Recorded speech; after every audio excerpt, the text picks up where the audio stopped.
setidaknya dalam dua kitab sahih, riwayat Al-Bukhari nomor hadis 2272, riwayat Imam Muslim nomor hadis 2743. Riwayat ini cukup panjang dipaparkan dalam dua kitab sahih ini, yang intinya menjelaskan bahwa Rasulullah SAW pernah mengisahkan tentang 3 orang lelaki yang berupaya bekerja dengan baik untuk memberikan penghidupan yang layak bagi keluarganya, dan di tengah perjalanan dalam pencarian pekerjaan dan nafkah itu tiba kemudian dikejutkan dengan turunnya hujan yang mengharuskan ketiganya berlindung dan berteguh pada satu tempat. Diputuskanlah kemudian oleh ketiganya untuk berlindung dalam satu naungan gua. Di dalamnya mereka beristirahat menunggu hujan reda, dan tanpa diduga ada bongkahan batu besar yang kemudian menggelinding dan menutup mulut gua itu, sehingga menjadikan ketiganya tak mampu keluar dari gua itu. Ketiganya berupaya sekuat tenaga untuk mendorong batu itu, tapi kekuatan ketiganya tak mampu menggerakkan batu itu dengan sempurna sehingga mampu membebaskan ketiganya dari tutupan batu di mulut gua itu. Hadirin, maka ketiganya memutuskan untuk bertawassul kepada Allah Subhanahu wa ta'ala melalui amal soleh mereka. Ini diantaranya ditemukan dalilnya kelak di dalam Al-Quran surah kelima Al-Ma'idah di ayat ke-35. Allah Subhanahu wa ta'ala berfirman, ya ayyuhalladzina amanu taqullaha wabtaghu ilaihil wasilah. Hai orang-orang yang beriman, tingkatkanlah takwamu kepada Allah dan berusahalah dengan takwa itu mencari tawassul untuk memohon kepada Allah mengabulkan keinginan dan harapanmu. Jadi ada petunjuk di dalam Al-Quran, amal soleh itu bisa digunakan oleh kita sebagai jaminan untuk bermohon kepada Allah Subhanahu wa ta'ala, memohonkan satu persoalan yang kita hadapi.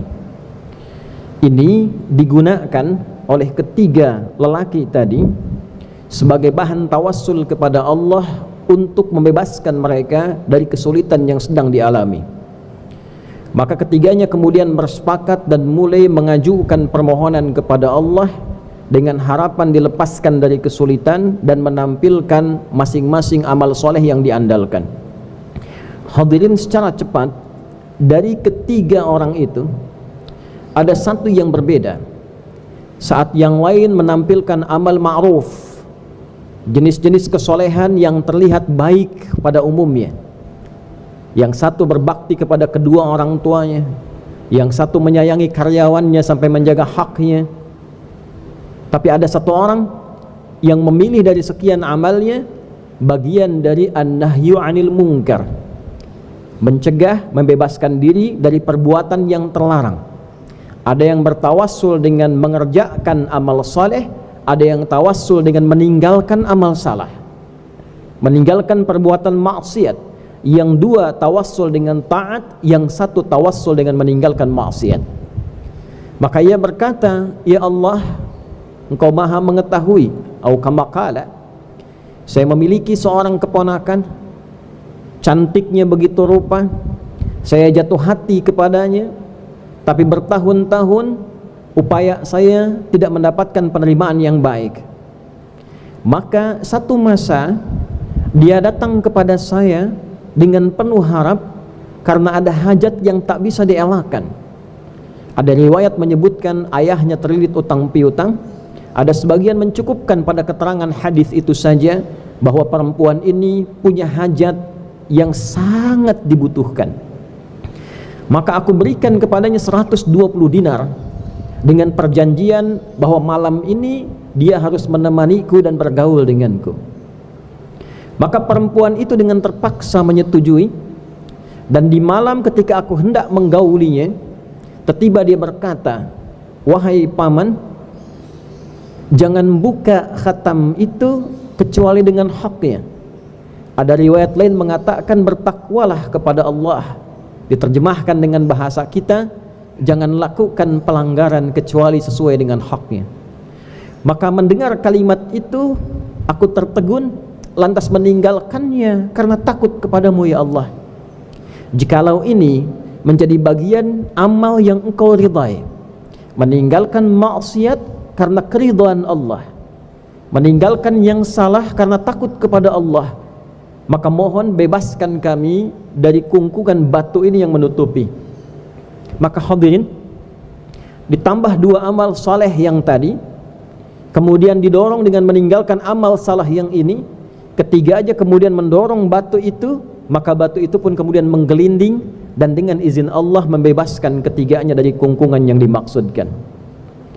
Para ulama setidaknya memberikan satu komentar yang sangat menarik, bahwa tawassul dalam permohonan doa kita kepada Allah, baik sedang mengalami kesulitan finansial misalnya, kesulitan kesehatan misalnya, kesulitan dalam pikiran misalnya, bisa digunakan oleh kita dalam berdoa kepada Allah Subhanahu wa taala melalui penampilan amal-amal kebaikan yang telah kita hadirkan. Sekaligus juga kita melihat apakah amal itu diridhai oleh Allah Subhanahu wa taala. Dan di antara sekian amal, banyak orang menyimpulkan bahwa amal soleh itu terkumpul pada perbuatan yang ma'ruf saja. Salat tahajud, betul, amal soleh. Al-Quran dihafalkan, betul, amal soleh.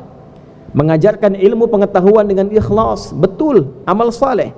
Tapi jangan lupa, meninggalkan maksiat pun amal soleh, meninggalkan yang terlarang pun amal soleh, menjauhi yang salah pun amal soleh.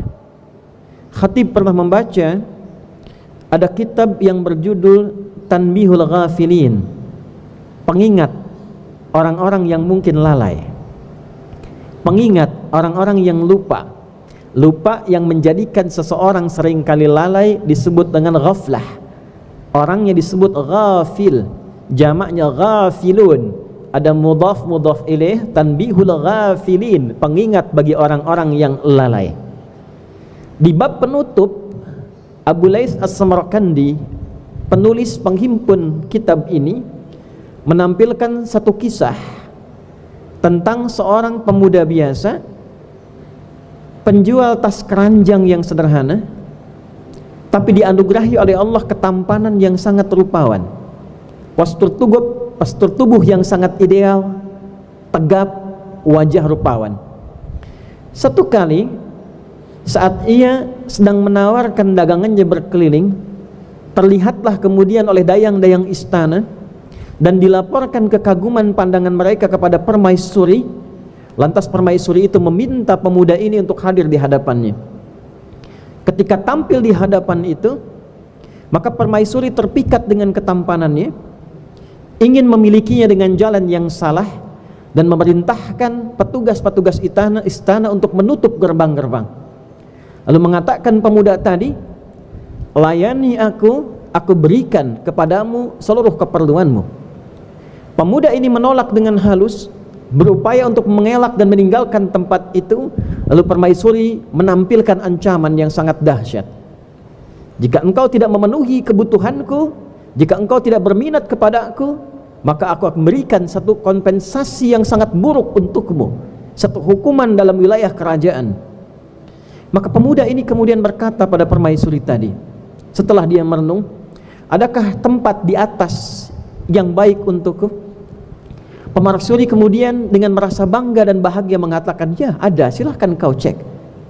Tanpa diduga, pemuda ini naik ke atas, naik ke atap yang paling tinggi, dan dia berkata, ya Allah, aku telah menjaga tubuhku puluhan tahun. Ada yang tertulis 70 tahun. Dulu orang diberikan usia yang cukup panjang. 70 tahun dinilai biasa bila dibandingkan dengan usia yang 120 tahun, 130 tahun, ataupun mungkin 100 tahun. Dia berkata, aku telah menahan diriku, menjaga tubuhku dari perbuatan-perbuatan maksiat untuk menaatimu ya Allah selama puluhan tahun ini. Aku tak ingin kehilangan ridhamu dalam sekejap ini, dan mohon ampuni hambamu ini. Orang ini mencari jalan untuk berlari, karena tak mampu menghindar lagi, dia memutuskan untuk lompat dari tempat yang tinggi tadi dengan niat menghindari perbuatan maksiat. Maka suara hatinya sampai ke arsy, dan apa yang terjadi? Allah perintahkan malaikat dengan izinnya menyelamatkannya, dan dia jatuh tanpa cedera. Lalu kemudian berlari pulang ke rumahnya. Saat bertemu dengan istrinya, istrinya berkata, "Mana daganganmu?" Suaminya berkata, "Hari ini aku pulang tak membawa apa-apa." Istrinya berkata, "Bagaimana kita bisa makan di rumah kalau engkau tak pulang membawa apa-apa?" Suaminya berkata, "Rizki sudah diatur oleh Allah Subhanahu wa ta'ala sepanjang kita menjaga ketaatan kepadanya." Au kama qala. Perhatikan kalimatnya. Hari sudah mulai gelap, nyalakan api di dapur. Aku khawatir tetangga menduga kita tak bisa makan malam ini, lantas iba terhadap kita. Anda bisa bayangkan, dalam satu persoalan dia berada dalam situasi pelik, menghindar dari perbuatan yang dapat disidik, lompat dalam situasi yang rumit, pulang ke rumah tanpa bekal yang bisa dibawa, lalu kemudian masih berpikir positif pada tetangga. Nyalakan api di dapur. Aku khawatir tetangga akan menduga kita tak makan malam ini dan merasa iba pada kita. Istrinya dengan penuh ketaatan menyalakan api di dapur dan kembali ke ruang bersama suaminya. Seketika dikagetkan oleh ketukan di luar. Ternyata tetangga sebelah meminta izin untuk mengambil bagian api sedikit, meminta bagian api sedikit untuk kebutuhan dapurnya. Lantas istrinya berkata, istri suami ini, "Silahkan langsung ke dapur saja, ambil seperlumu." Ketika diambil kemudian akan pamit, tetangga yang perempuan berkata pada istri pemuda tadi, dia katakan, "Kamu ini bagaimana? Meninggalkan makananmu di dapur dan rotinya sudah hampir gosong." Anda bisa bayangkan, dalam kondisi dia hanya sekedar menyalakan api, Allah mengirimkan rizki dari sisi yang tidak diduga. Terkadang banyak pula tawassul menggunakan amalan-amalan yang pernah dikerjakan untuk meninggalkan maksiat dalam kadar tertentu. Itulah yang dinilai oleh Allah untuk menurunkan ridha-Nya, mengirimkan rizki dari sisi yang tidak diduga. Hadirin, kita punya Tuhan yang maha kaya dan kita hambanya. Tak mungkin ada hamba dari Tuhan yang maha kaya merasa fakir. Mustahil. Kita punya Tuhan yang maha segalanya, maha pemberi solusi, maha memenuhi kebutuhan hidup kita, dan punya sifat pengasih dan penyayang yang mustahil membiarkan hambanya larut dalam kesulitan. Dan mustahil ada hamba merasa fakir, merasa sulit ketika memiliki Tuhan yang maha segalanya. Boleh jadi kesulitan belum terungkap solusinya, kemudahan belum datang seperti apa yang diharapkan, berbagai macam persoalan terasa belum ringan diselesaikan, bukan karena kita kurang pintar, kurang kaya, kurang berilmu, kurang kedudukan. Boleh jadi keyakinan kita belum diiringi dengan peningkatan amal saleh berbentuk kebaikan-kebaikan yang diridhai oleh Allah Subhanahu wa ta'ala. Kini kita melihat bahwa peluang mengerjakan amal saleh dengan meninggalkan maksiat, bukan hanya mengerjakan yang taat, begitu bertebaran di hadapan mata kita. Dulu banyak kita berupaya mengoleksi amal-amal yang saleh, bangun tengah malam untuk tahajud seperti khatib sebutkan, berupaya untuk puasa, berupaya untuk menghafal Al-Quran. Kini kita mendapatkan tambahan informasi bahwa meninggalkan maksiat pun, meninggalkan yang salah pun, bila itu diniatkan karena Allah dan meraih ridha-Nya, berpotensi mendatangkan kemudahan-kemudahan dan rizki dari sisi yang tidak kita duga. Dari beragam bentuk tampilan keburukan yang sekarang banyak sekali berpeluang kita dapati. Maksiat melalui mata, maksiat melalui telinga, maksiat melalui lisan, sampai ke ujung kaki berpotensi hadir dalam kehidupan keseharian kita. Anggaplah itu sebagai tantangan untuk mencari ridha Allah Subhanahu wa ta'ala dalam meninggalkannya. Dan bulan Rajab di antara bulan yang disifati di dalam Al-Quran, ditegaskan melalui hadis Nabi SAW sebagai bulan utama untuk mengevaluasi diri, meninggalkan dari segala perbuatan-perbuatan yang terlarang. Inna iddatash syuhuri indallahi 12 syahran fi kitabillah yawma khalaqas samawati wal arda minha arba'atun hurum dzalika ad-dinul qayyim fala tadhlimu fihinna anfusakum. Sungguh jumlah bilangan bulan dalam setahun yang telah ditetapkan oleh Allah sejak mencipta lapis-lapis langit dan bumi itu ada 12 bulan. Di antara 12 bulan itu ada 4 bulan disebut dengan bulan korektif, bulan evaluasi, disebut dengan bulan hurum.